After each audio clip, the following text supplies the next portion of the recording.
Voilà, donc je suis arrivé sur la parcelle de luzerne. Alors une première partie, on va le voir dans la suite de la vidéo, une première partie de la parcelle, donc c'est une grande parcelle qui a été coupée en deux. Elle vient d'être récoltée en troisième coupe en foin. Donc on verra, j'ai filmé la récolte et la problématique de l'effeuillage. Et puis la deuxième partie, c'est la même variété, hein. On est sur de la Galaxy. Donc vous me voyez bien là, voilà. Donc en fait ici on a une luzerne qui arrive au stade floraison, hein. Donc là on est à un stade déjà un peu avancé.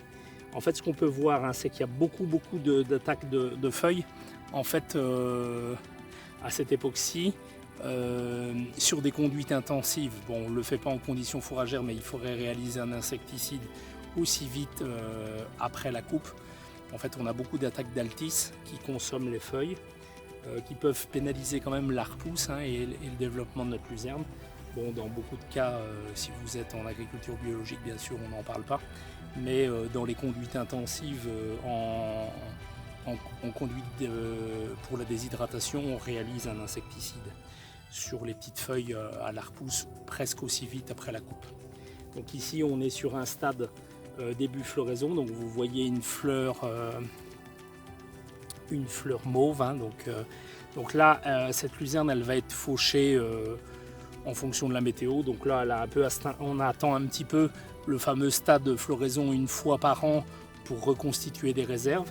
Donc vous voyez quand même qu'on a réussi à atteindre une production fourragère qui va au moins faire 3 tonnes de matière sèche. Donc on a 40 cm.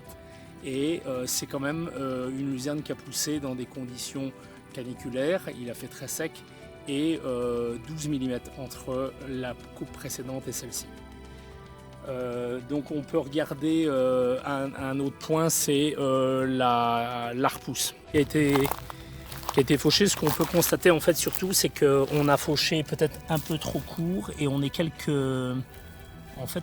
jours après la fauche, hein, et on voit déjà des feuilles qui repoussent. Donc c'est quand même assez volontaire à la luzerne en conditions sèches, hein. Par contre voilà, donc plus je laisse, si je laisse une bonne main, 2-3 cm de plus, j'ai 2-3 bourgeons de plus et donc une meilleure reprise en végétation.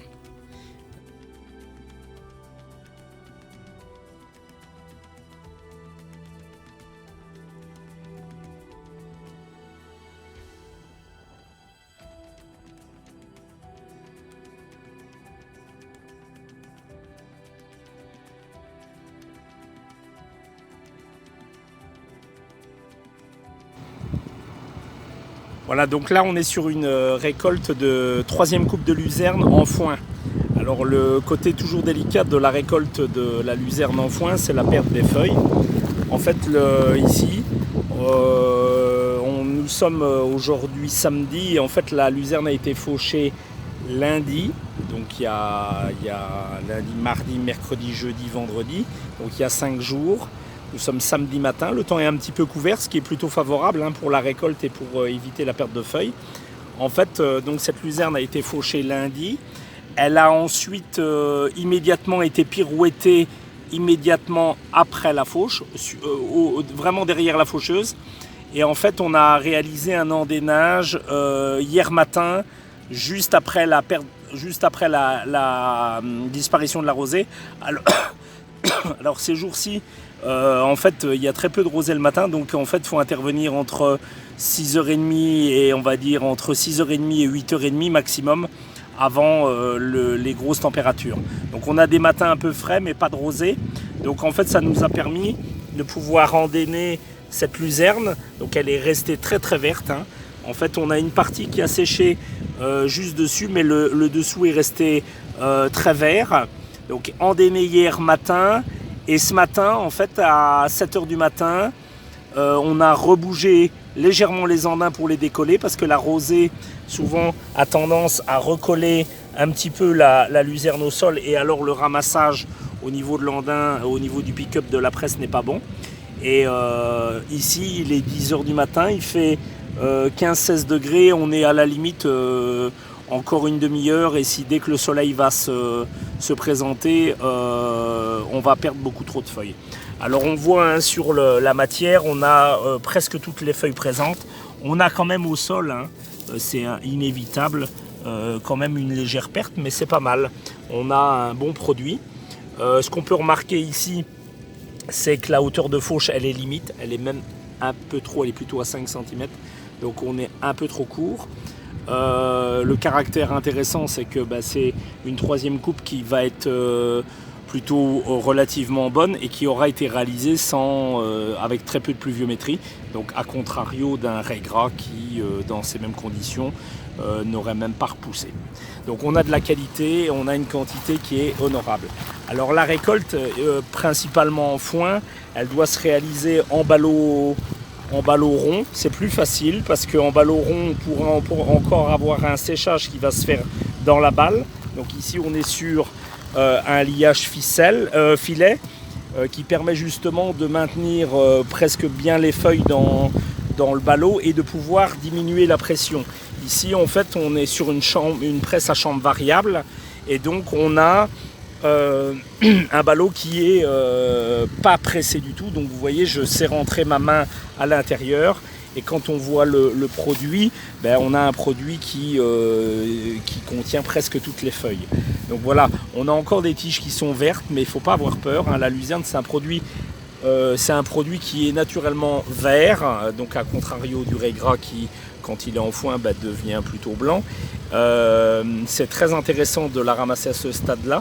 On voit qu'on a des tiges qui sont assez fines et donc on a de la feuille, on n'a pas des bâtons.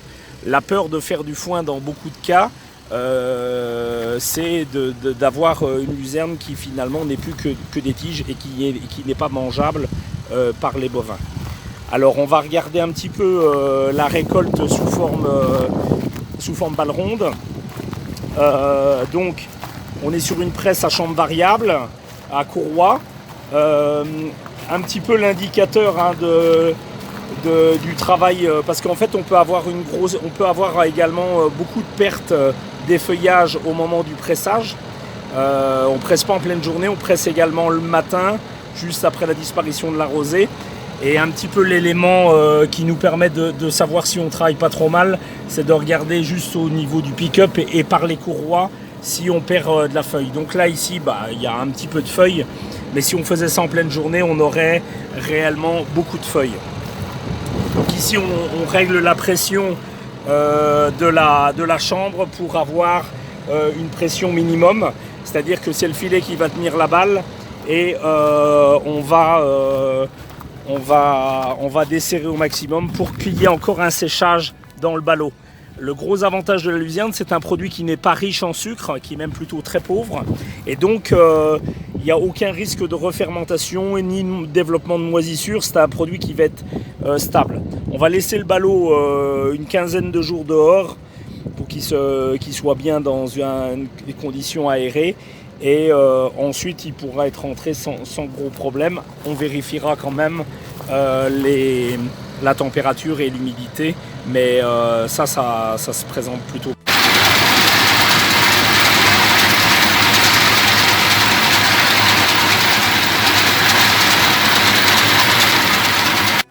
Bon, voilà, c'est sur ces images verdoyantes de luzerne que je vous quitte pour cette semaine.